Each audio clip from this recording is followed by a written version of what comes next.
नमस्कार।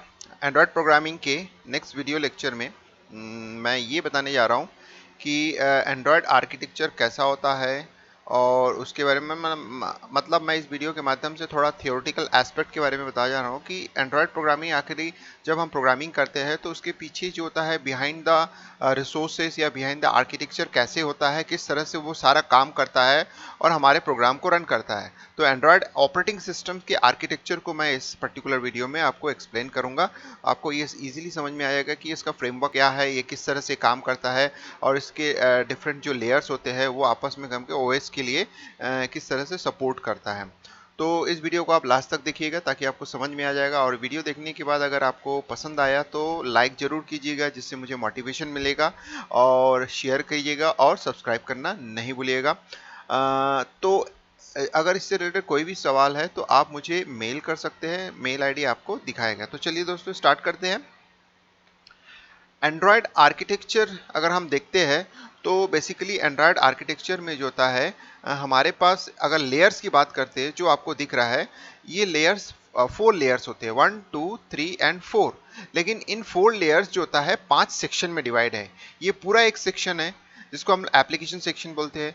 दूसरा जो पूरा एक सेक्शन है एप्लीकेशन फ्रेमवर्क सेक्शन होता है। तीसरा जो सेक्शन है वो 2 सब सेक्शन में डिवाइड होता है। यानी इसीलिए हम लोग बोल रहे हैं कि 5 लेयर है। यानी तीसरा जो आपके पास सेक्शन है ये हो गया, चौथा ये हो गया, यानी थर्ड लेयर में 2 सेक्शंस है। उसी तरह से फोर्थ लेयर में एक सेक्शन है। तो ये सारा का सारा चीजें आपको दिया गया है।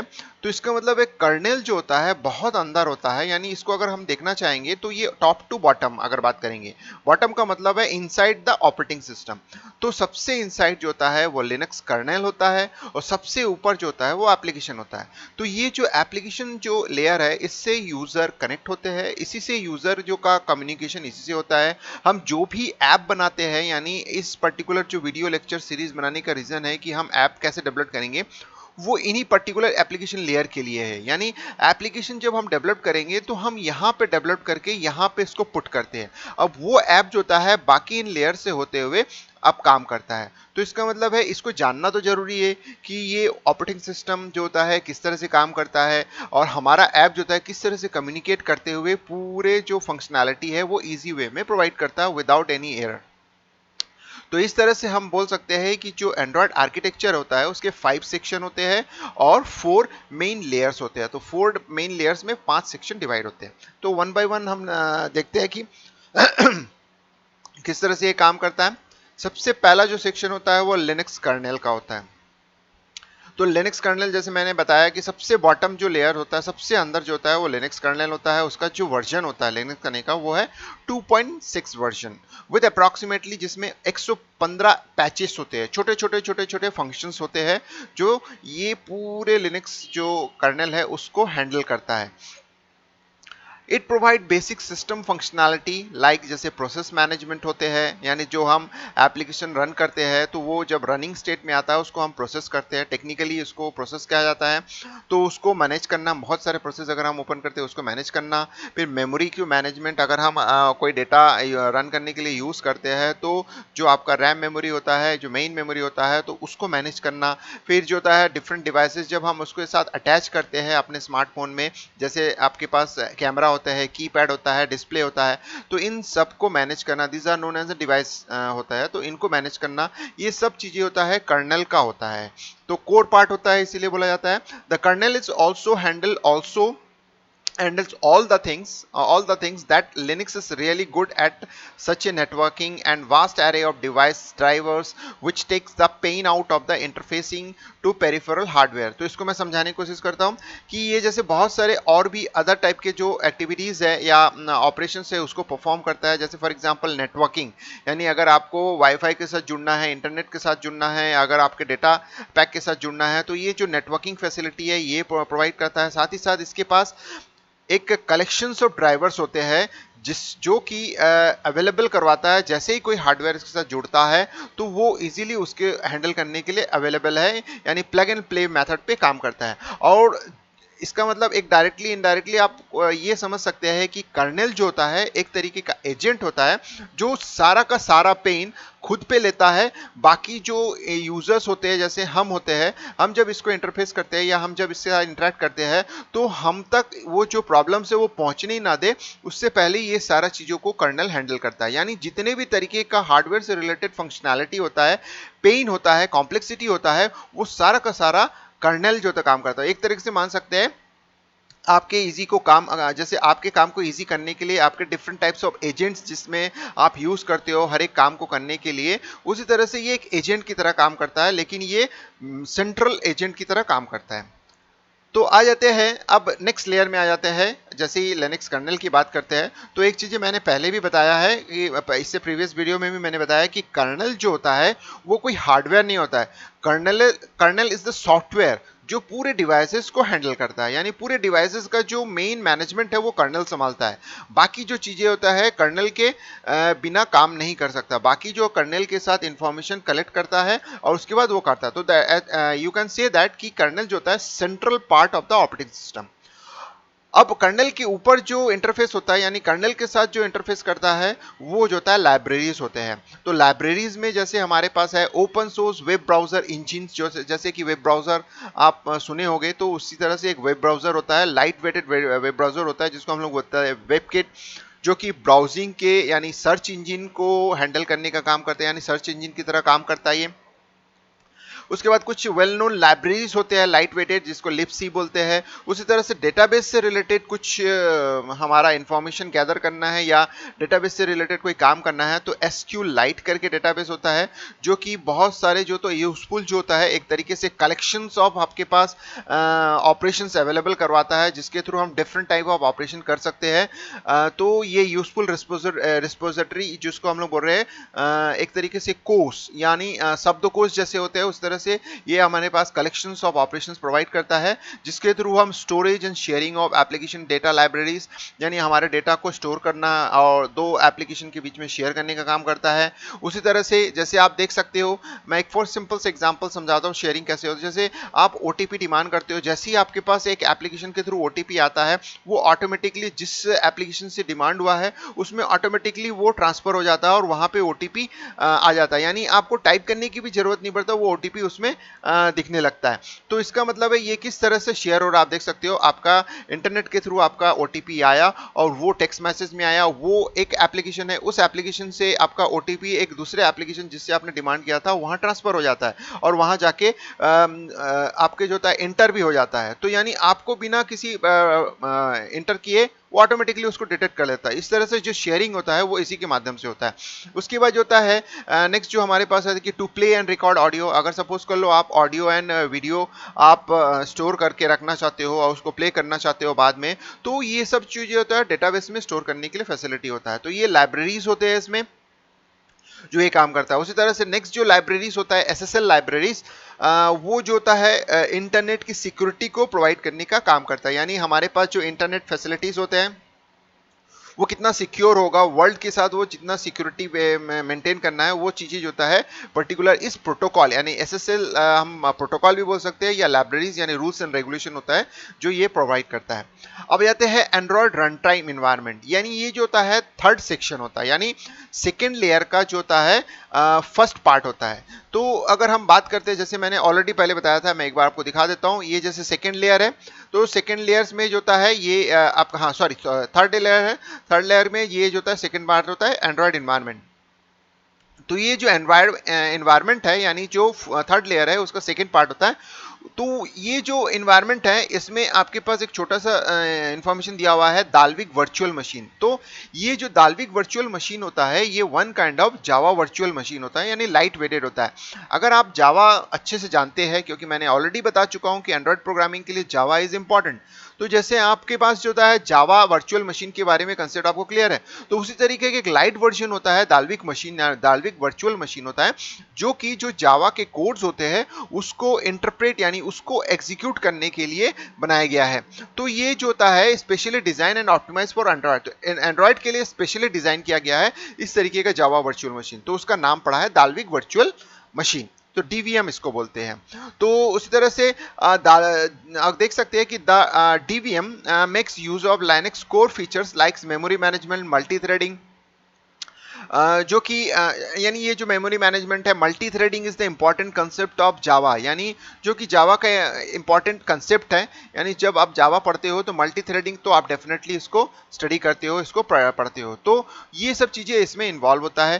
The Dalvik virtual machine enables every Android application to run its own process with its own instance of Dalvik virtual machine। तो इसका मतलब है ये एक एडिशनल मतलब एक फैसिलिटी, ये जो आपके पास नॉर्मल जावा वर्चुअल मशीन में होता है वो चीज एंड्रॉइड के लिए भी प्रोवाइड करता है।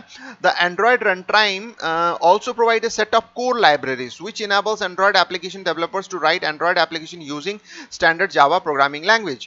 तो यानी इसके साथ साथ वो बहुत सारे और कुछ कोर लाइब्रेरीज भी प्रोवाइड करता है जिसका वो यूज होता है एंड्रॉयड एप्लीकेशन को डेवलप करने के लिए कर सकता है। स्टैंडर्ड जावा प्रोग्रामिंग जैसे आपने किया था उसी तरीके के स्टैंडर्ड जावा प्रोग्रामिंग को इजी करने के लिए ये लाइब्रेरीज प्रोवाइड किए गए जिसका आप यूटिलाइजेशन बिना एक्स्ट्रा कोडिंग के आप कर सकते हैं। अब आते हैं एप्लीकेशन फ्रेमवर्क, यानी अगर हम टॉप से देखते हैं तो सेकंड जो और टॉप जो फर्स्ट एप्लीकेशन फ्रेमवर्क मतलब फर्स्ट लेयर जो होता है वहां होता है। तो इसके बारे में जानते हैं। The application framework layers provides many higher level services to application in the form of Java classes. तो ये जो एप्लीकेशन फ्रेमवर्क है ये टोटली इस पे डिपेंड करता है, यानी जो डिफरेंट जावा क्लासेस है वो यहाँ पे काम करता है। Application developers are allowed to make use of this services in this application. तो एप्लीकेशन डेवलपर के पास ये फैसिलिटीज रहता है कि इसका यूज कर सकता है, इनके जो different type of services available होते हैं इन क्लासेस के माध्यम से उसका यूज वो करता है। अब आ जाते हैं एप्लीकेशंस क्या होते हैं।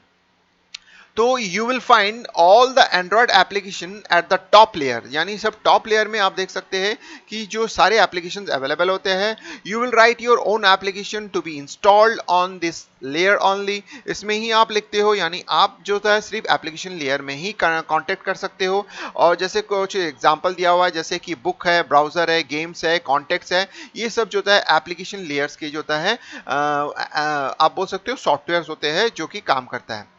तो एप्लीकेशन अगर हम बात करते हैं कि एप्लीकेशन कंपोनेंट्स क्या क्या होते हैं, यानी अगर जैसे यूजर अगर एप्लीकेशन लेयर के साथ इंटरेक्ट करता है तो उसके पास क्या क्या वैरायटीज ऑफ फैसिलिटीज है जिसके थ्रू वो प्रोग्रामिंग कर सकता है, एप्लीकेशन जनरेट कर सकता है। तो application components are the essential building blocks and of an Android application. जैसे मैंने अभी बताया कि क्या क्या फैसिलिटीज है जिसके माध्यम से एंड्रॉयड एप्लीकेशन आप एंड्रॉयड प्रोग्रामिंग कर सकता है, एक यूज है। तो these components are loosely coupled by the application manifest files, जिसको हम लोग बोलते हैं Android manifest dot XML file that describe each component of the application. And तो इसका मतलब है ये जो भी हम बात करने जा रहे हैं नीचे इसका डिस्क्रिप्शन दिया गया है। तो ये जो सारी चीजें हैं, ये सारे कंपोनेंट्स हैं, इसको हमको मेंशन करना पड़ता है Android manifest dot XML file में मेंशन करना पड़ता है। जैसे ही मैं प्रोग्रामिंग पे जाऊंगा तो उसमें आपको पता चल जाएगा कि एंड्रॉयड मैनिफेस्ट फाइल क्या होता है। और there are following 4 main component, जिसमें कि हम देख सकते हैं कि ये कंपोनेंट कौन से थे। 4 मेन कंपोनेंट्स होता है, जिसमें पहला होता है एक्टिविटी। ये एक सिंगल इवेंट कंपोनेंट है, यानी सिंगल इंटरेक्शन के लिए होता है। तो they indicate the user interface and handle the user interaction to the smartphone screen. यानी जो आपके स्क्रीन में जो पर्टिकुलर स्क्रीन में जो भी चीजें दिखती है वो एक एक्टिविटी कहलाती है। तो जैसे ही आप स्क्रीन में स्क्रॉल करते हो दूसरे में जाते हो तो वो यानी सेकेंड एक्टिविटी में जाते हैं। तो इसका मतलब है आप स्क्रीन में अपने स्मार्टफोन की स्क्रीन में जो भी चीजें सामने देखते हो वो एक एक्टिविटी कहलाता है। उसी तरह से सर्विसेज, तो सर्विसेज मतलब बहुत सारे ऐसी चीजें होती है जिसको जो होता है हम, जैसे फॉर एग्जाम्पल जो होता है आपका इंटरनेट कनेक्टिविटी आपने किया है तो वो बैकग्राउंड में उसका चलते रहता है। तो ये जो होता है डिफरेंट टाइप ऑफ सर्विसेज होते हैं जो in second type of component से हम कर सकते हैं। उसी तरह से ब्रॉडकास्ट सर्विसेज यानी ब्रॉडकास्ट रिसीवर होता है, जिसमें कि they handle communication between Android OS and application. तो इसका मतलब है एंड्रॉयड ऑपरेटिंग सिस्टम और वेरियस एप्लीकेशन के बीच में जब वो कम्युनिकेशन होता है, जैसे कि सपोज कर लो आप नेटवर्क एक्सेस करने जा रहे हो और अचानक से आपकी नेटवर्क कनेक्टिविटी खत्म हो जाती है, तो उसका इंफॉर्मेशन ओएस को मिल जाता है।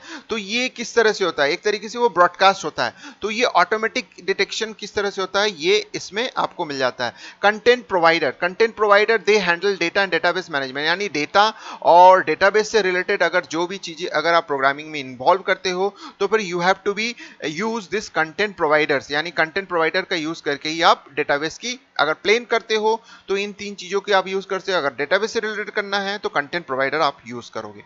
इसी तरह से मैं आपको बता देता हूं कि एडिशनल कंपोनेंट्स और कौन कौन से होते हैं, तो इनके बारे में यहाँ पे बहुत अच्छे से दिया हुआ है कि फ्रेगमेंट्स होते हैं, कि डिफरेंट टाइप ऑफ बिहेवियर्स और the portion of the user interface and activity. जैसे कि सपोज कर लो एक एक्टिविटी में एक पोर्शन को हम काम करना चाहते हैं, तो एक पर्टिकुलर स्क्रीन में जो भी चीजें देख रहा है तो उनमें से किसी एक पोर्शन पे हम काम करना चाहते हैं, एक पोर्शन पे हम हैंडल करना चाहते हो, तो वो फ्रेगमेंट्स के थ्रू उसको डिवाइड कर सकते हैं।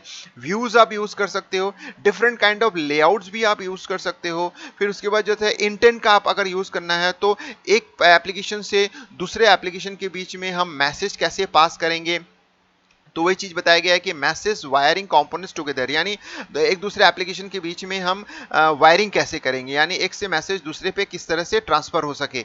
फिर रिसोर्सेस का मतलब होता है जैसे कि for example external element such as string, constant and drawable pictures अगर आपको यूज करना चाहता हो वो रिसोर्सेस के। इवन एक रिसोर्सेज नाम का डायरेक्टरी भी होता है जहां ये सब चीजें होते हैं। जब मैं एंड्रॉइड प्रोग्रामिंग बताऊंगा उस समय आपको ये पता चल जाएगा। फिर उसके बाद जो होता है मैनिफेस्ट जो होता है configuration file for the application. तो अगर आपको एंड्रॉइड प्रोग्रामिंग से रिलेटेड कुछ जानना है तो ऊपर वाले आइकॉन पे आप क्लिक करेंगे तो आपको वो इन्फॉर्मेशन मिल जाएगा कि जो एडिशनल कंपोनेंट्स है या जो भी चीजें मैंने बताया एंड्रॉइड मैनिफेस्ट फाइल वो कैसे होता है, वो क्या होता है, उसका डिस्क्रिप्शन आपको मिल जाएगा। तो चलिए मैं एक बार आपको आर्किटेक्चर दिखा देता हूं। तो इस आर्किटेक्चर में सबसे ऊपर जो होता है एप्लीकेशंस होते हैं, जिसमें डिफरेंट टाइप ऑफ यूजर जो एप्लीकेशन बनाता है वो यहीं पे रखता है। उसके बाद एप्लीकेशन फ्रेमवर्क जो होता है, आप देख सकते हैं different type of managers are available जो कि different type of activities provide करता है। ये एप्लीकेशन फ्रेमवर्क जो होता है एप्लीकेशन से जो भी इंटरेक्शन होता है वो ये हैंडल एक्सेप्ट करता है। उसके बाद जो होता है वो लाइब्रेरी का यूज करता है। तो various types of libraries are available और इन लाइब्रेरीज को हैंडल करने के लिए आपके पास जो होता है दाल्विक वर्चुअल मशीन होता है, उसके कोर लाइब्रेरीज होते हैं जिसको हम लोग बोलते हैं एंड्रॉइड रन टाइम इन्वायरमेंट, यानी ये इसको पूरे हैंडल करता है। अब इसको हैंडल करते हुए अगर उसको हार्डवेयर से रिलेटेड कोई एक्टिविटीज करनी है तो देखिए हमारे पास different types of hardware available है, जिसमें सभी जगह आपको दिख रहा है ड्राइवर्स। तो drivers is nothing but an small kind of system software जो कि इसको हैंडल करता है, और ये सिस्टम सॉफ्टवेयर ही सारे जितने भी हार्डवेयर होता है उसको मेंटेन करता है। जैसे कि डिस्प्ले, कैमरा, फ्लैश मेमोरी जो होता है आप यूज करते हो, बाइंडर आईपीसी, फिर कीबोर्ड अगर आप यूज करते हो, वाईफाई जो होता है, ऑडियो ड्राइवर होता है, पावर मैनेजमेंट, सारी चीजों को जो होता है कर्नल है जो कि हार्डवेयर से रिलेटेड होता है ये कर्नल मैनेज करता है। तो इस तरह से जो पूरे काम एक स्मार्टफोन में होता है उसमें जो ऑपरेटिंग सिस्टम होता है इस तरह से वो लेयर बेस्ड होके काम करता है। तो दोस्तों आपको समझ में आ गया कि किस तरह से हम जो भी फीचर्स है वो हम देख सकते हैं, आर्किटेक्चर देख सकते हैं। अगर ये वीडियो आपको पसंद आया तो लाइक कीजिएगा, शेयर कीजिएगा और सब्सक्राइब करना नहीं भूलिएगा। अगर आप लाइक करेंगे तो मुझे उससे मोटिवेशन मिलता है। तो वंस अगेन दोस्तों धन्यवाद।